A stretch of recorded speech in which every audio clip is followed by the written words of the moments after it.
A pulmonary embolism often begins with a blood clot forming in a deep vein, commonly in the leg. This is called deep vein thrombosis, or DVT. Platelets become activated, and fibrin forms a mesh that traps blood cells. As this network grows, the clot can become firmly attached to the vein wall. Sometimes, part of the clot breaks loose. Once detached, it becomes an embolus, a traveling obstruction carried by the bloodstream.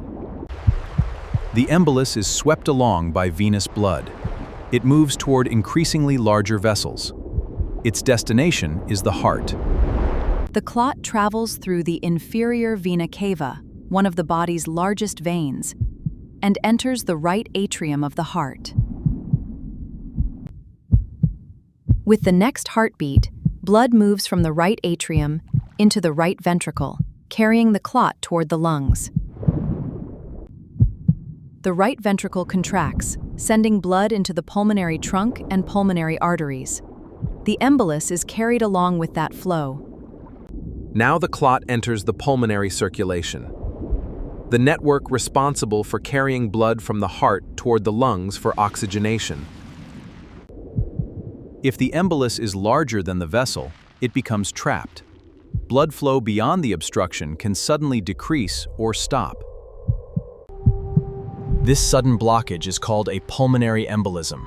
Its effects depend on the clot's size, location, and the person's overall health. Air may still enter the alveoli, but blood cannot reach some of them normally. The problem is now a mismatch between ventilation and blood flow. Because blood flow is reduced in the affected region, oxygen cannot be transferred into the bloodstream as efficiently as it normally would. The body responds by increasing breathing and heart activity. The brain detects changes in oxygen and carbon dioxide and signals the respiratory system to work harder. This can produce sudden shortness of breath. A person may feel unable to get enough air, even though they are breathing faster. Chest pain can also occur, especially when the affected lung tissue or surrounding structures become irritated. The pain may become worse with deep breathing. A significant blockage increases resistance inside the pulmonary circulation. The right ventricle suddenly has to work much harder to push blood through the lungs. If the obstruction is large, pressure can rise rapidly in the pulmonary arteries, placing acute strain on the right side of the heart. Less blood may pass through the lungs and return to the left side of the heart. That means less blood may be pumped out to the rest of the body.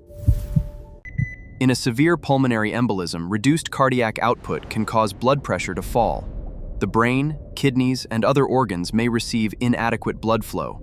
The sympathetic nervous system responds by increasing heart rate and tightening blood vessels, attempting to maintain circulation despite the obstruction. The increased strain and reduced oxygen supply can also contribute to abnormal heart rhythms, particularly in severe cases. If circulation becomes severely compromised, the brain may receive less oxygenated blood.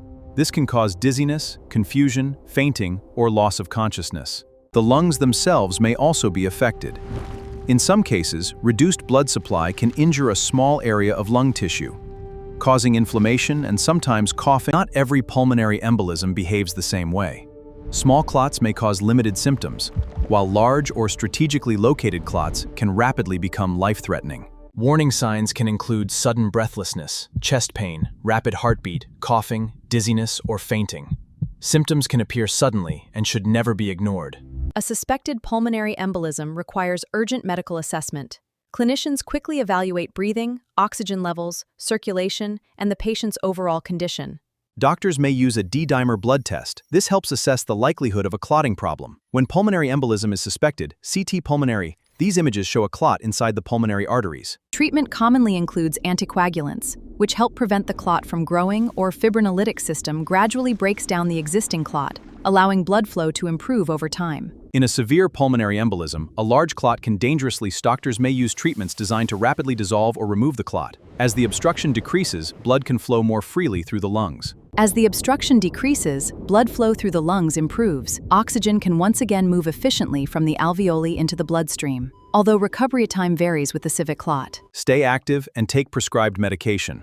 But if sudden breathlessness or chest pain occurs, seek emergency medical care immediately. Subscribe to The Human Inside.